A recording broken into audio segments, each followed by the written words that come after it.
Namaskar. Welcome to another episode of Editorial.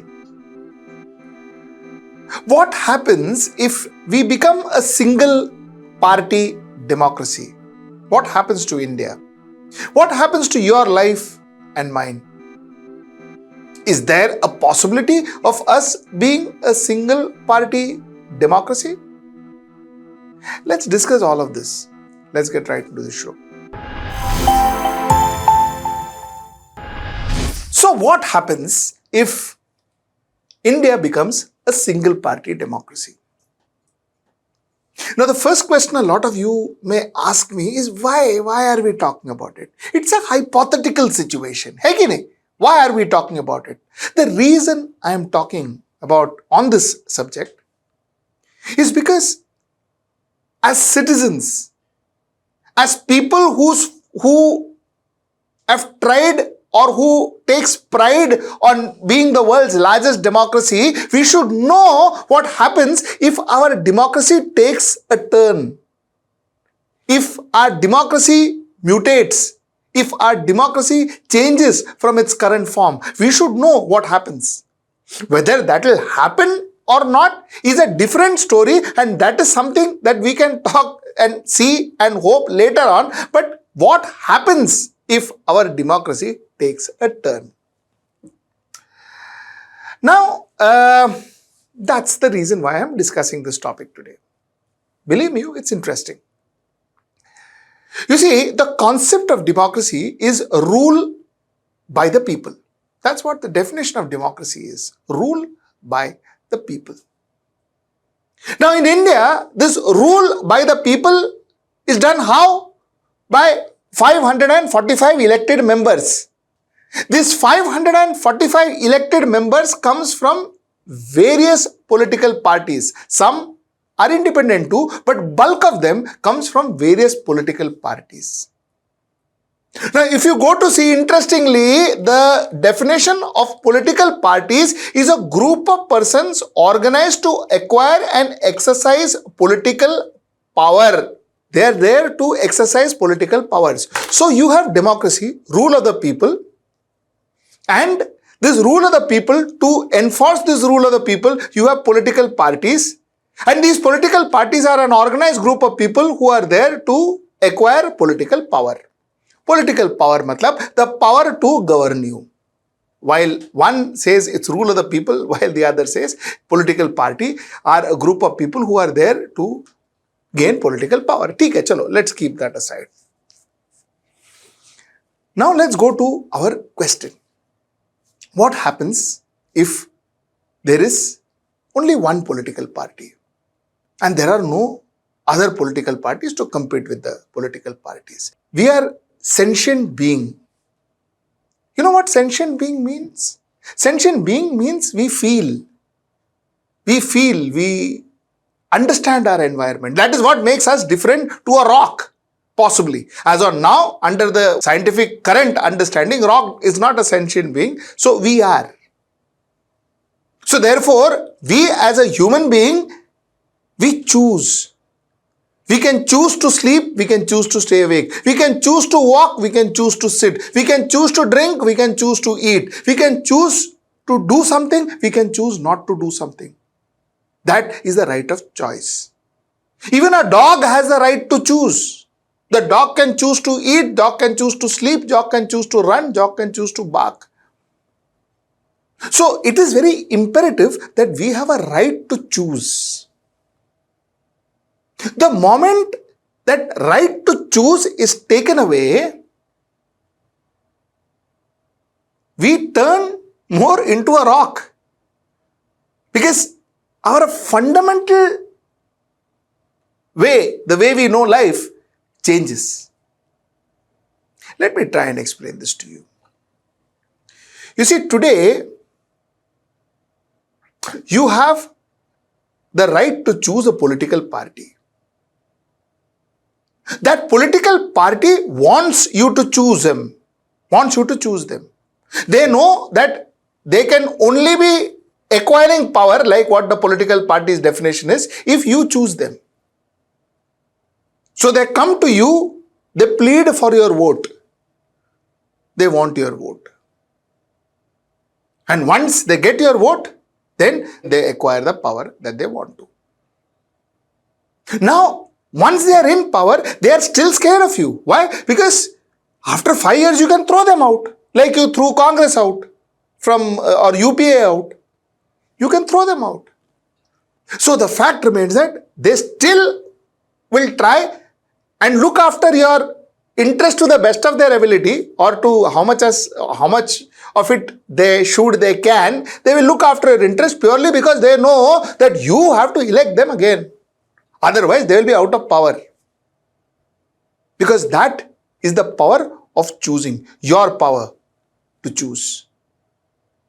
Now imagine that goes off. So that political party, that political person, that person who is in the helm of the affair, he has no fear because you can't take him away. You can't throw him out. You can't uproot him. His power is permanent. He is like God. He actually becomes God because his power is permanent. Only death can take away his power. He knows nothing, he or she knows nothing else can take away the power. That becomes a permanent power.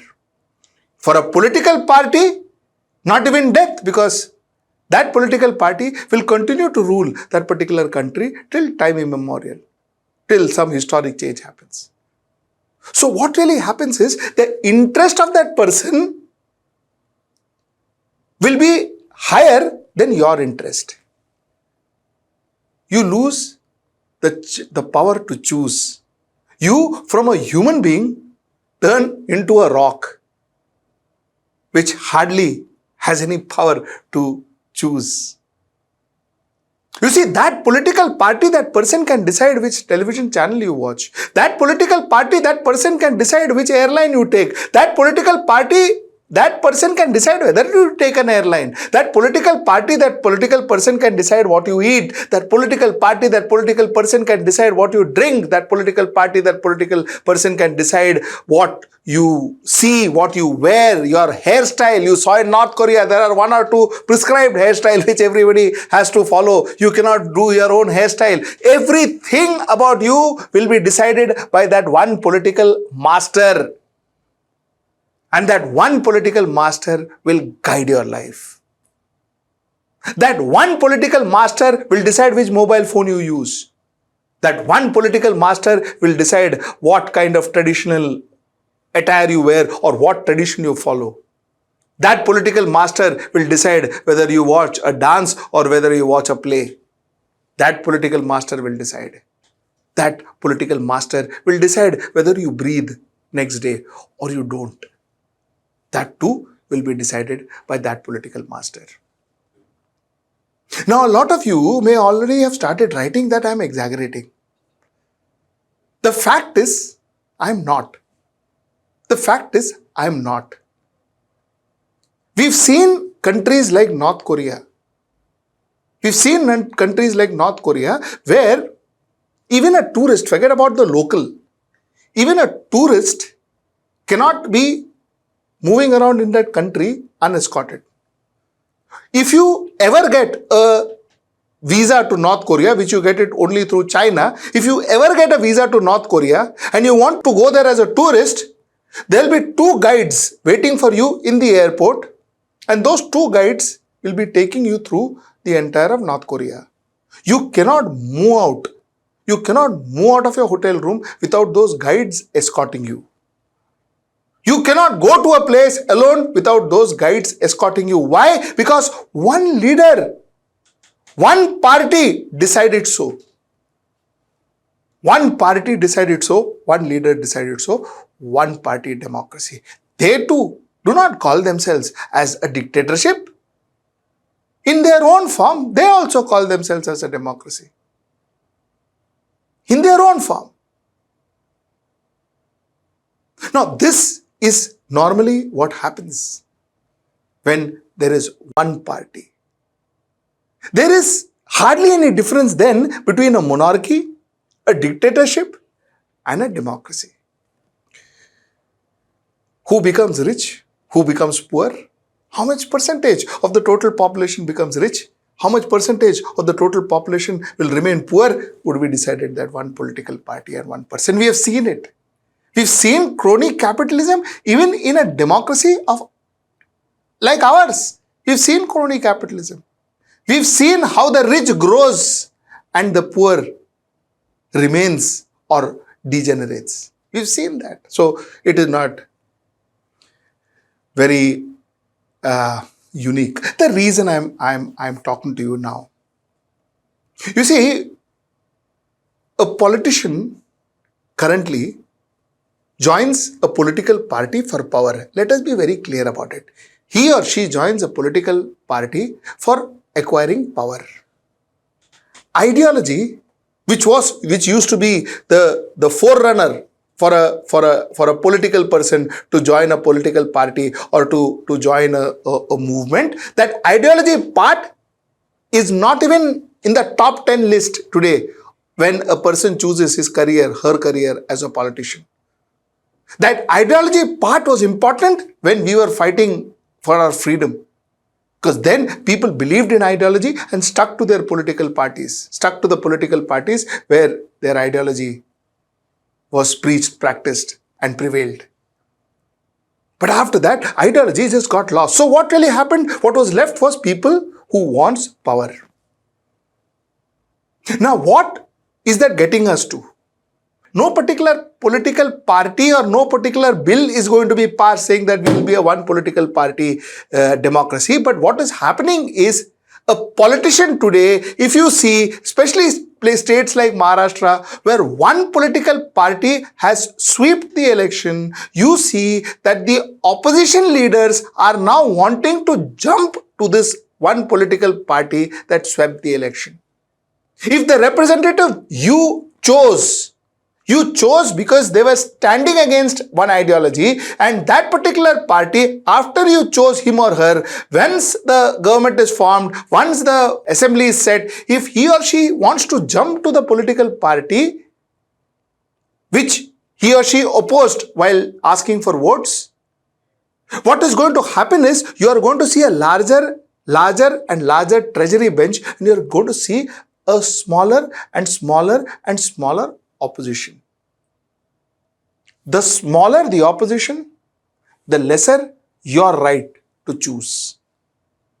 Because a small opposition is compromising on your right to choose. Because then there is nobody to question. Then there is nobody to ask, ऐसे क्यों नहीं? Why like this? Why not like this? That's your right to choose. That is why you send that political person into that assembly / parliament. When people jump for power, remember, they have taken something from you and they are using it for something else. Which means they have asked you for your votes, saying that I belong to this ideology, I support this ideology, I support this movement. They have taken your votes and they are using it to gain political power by giving that vote of yours to another ideology, to another movement, to another set of political parties. So they are taking it based on one promise and they are handing it over to the other. Technically speaking, shouldn't that be crime? Shouldn't that be crime? Because if you go to a bank and you say that I want to take loan for my housing, and you take loan for your housing but you use that to buy a car, it is fraud. You have defrauded that bank. So that's money. So there you may be jailed. But here you have defrauded faith of thousands and lakhs of voters who has given this particular political person their votes, and he takes the votes and jumps to another party. How fair would that be?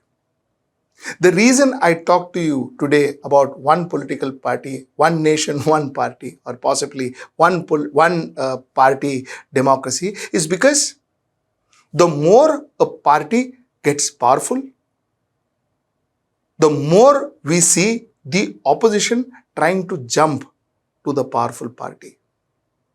It is not that you see a party becoming powerful, and it's not like we saw during Indira Gandhi where there was emergency, but then there was a JP movement, there was a Jayaprakash Narayan movement where there was Atal Bihari Vajpayee, LK Advani, and all coming together to fight that political party.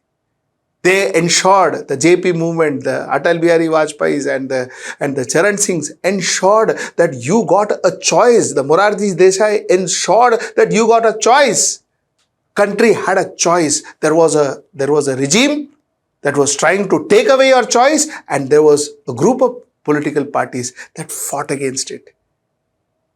That's what is missing in our current political scenario.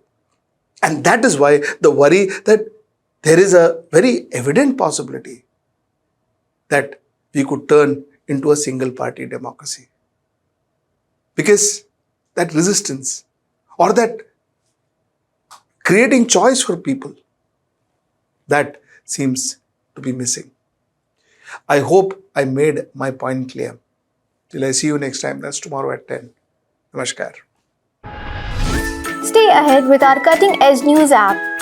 Instantly access the latest shorts in just 1 minute and breaking news in just 50 words. Download now for a smarter, faster news experience.